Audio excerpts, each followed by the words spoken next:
On March 26, 2015, the U.S. House of Representatives overwhelmingly approved a bill to replace the long-standing and problematic formula used to calculate payments for Medicare physicians, known as the sustainable growth rate. The proposed replacement system, widely supported by policymakers, would shift toward payment based on quality and value of care as opposed to volume of care. While the Senate departed for recess before voting on the House bill, it is expected to enact legislation upon return, sparing doctors a 21% pay cut called for under the current formula. In this episode of this ASN Kidney News podcast, ASN Manager of Policy and Government Affairs, Rachel Meyer, speaks with ASN Policy Associate, Mark Lukaszewski, about current efforts to repeal the SGR formula and what ASN members can do to help get Congress to act. Hi, Rachel. Thank you so much for taking the time to talk with me today. Oh, it's my pleasure, Mark.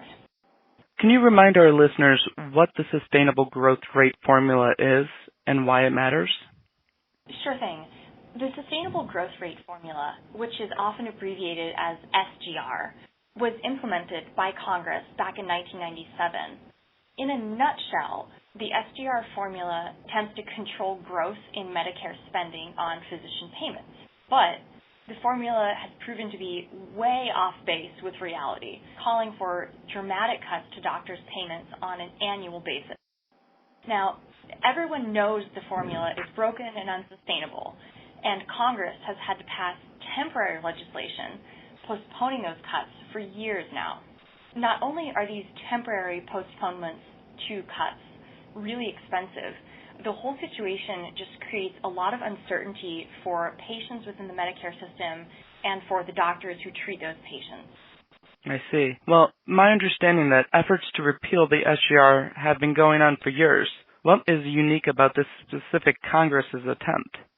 That's exactly right, Mark. Congress has tried to get rid of the SGR formula many, many times, but it has been unable to just do away with it wholesale. Hence the series of temporary postponements to payment cuts to doctors. That's really what makes the past month or so newsworthy.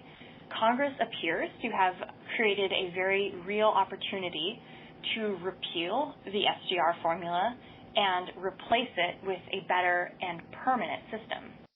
The conventional wisdom used to be in the past that Congress had to come up with a way to pay for the cost of replacing the SGR formula. Now, replacing the SGR formula is a very big-ticket, very expensive piece of legislation to pay for, and lawmakers have been stymied in the past as to where the money should come from. So instead, they passed these little temporary postponements. But this March, leaders in the House began to suggest that Congress should consider passing a bill to replace the SGR formula that wasn't actually totally paid for this time. Among other reasons, I think Congress has spent more money and more time on these temporary postponements to physician payment cuts over the years than Congress would have spent on just repealing the law itself. So that idea, passing the bill without paying for 100% of it, has really caught on. Recently, the House voted to pass this bill that would repeal and replace SGR, 392 to 37, and the Senate is considered likely to vote yes on this bill when they come back to D.C. on Monday.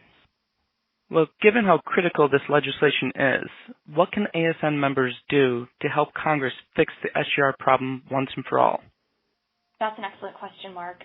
I would say, following the House's overwhelming vote on this issue, now the Senate needs to hear that their constituents want them in the Senate to repeal the SGR for good. So that means you, listeners, tell the Senate to seal the deal. ASN makes it easy to contact your senators at the ASN Legislative Action Center. Just go to ASN's homepage. You can't miss the link, and take 10 seconds to send a pre-composed email. I strongly encourage all of our listeners to take a few moments to help get in touch with their members of Congress. Thank you once again, Rachel, and hopefully we get a full repeal soon. Fingers crossed, Mark. Thanks a lot. This podcast is copyrighted by the American Society of Nephrology, all rights reserved. All content in this podcast is for informational purposes only and is not intended to be medical advice. This podcast should not be used in a medical emergency or for the diagnosis or treatment of any medical condition. Please consult your doctor or other qualified healthcare provider if you have any questions about any medical condition or before taking any drugs, changing your diet, or commencing or discontinuing any course of treatment. Thank you for listening to this podcast of the American Society of Nephrology.